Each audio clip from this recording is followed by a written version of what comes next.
السلام علیکم ورحمۃ اللہ وبرکاتہ۔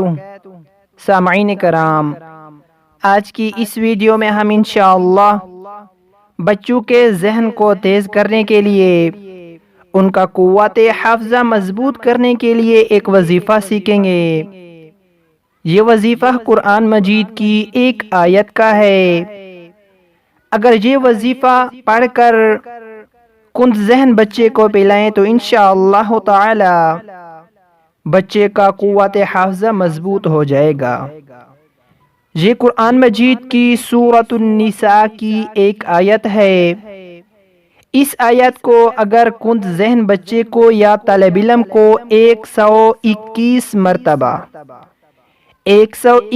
مرتبہ پانی پر دم کر کے روزانہ پلائیں تو انشاءاللہ تعالی اس کی برکت سے عالم فاضل ہو جائے گا۔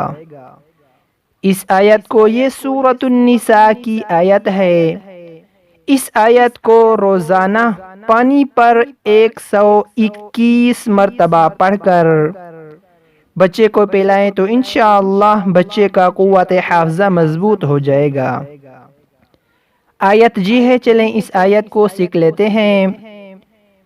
وَعَلَّمَكَ مَا لَمْ تَكُنْ تَعْلَمُ وَعَلَّمَكَ مَا لَمْ تَكُنْ تَعْلَمُ وَكَانَ فَضْلُ اللَّهِ عَلَيْكَ عَظِيمًا وَكَانَ فَضْلُ اللَّهِ عَلَيْكَ عَظِيمًا۔ یہ سورۃ النساء کی ایک آیت ہے۔ اس آیت کو روزانہ 121 مرتبہ پانی پر دم کر کے بچوں کو پلائیں، انشاءاللہ بچوں کا قوت حافظہ مضبوط ہو جائے گا۔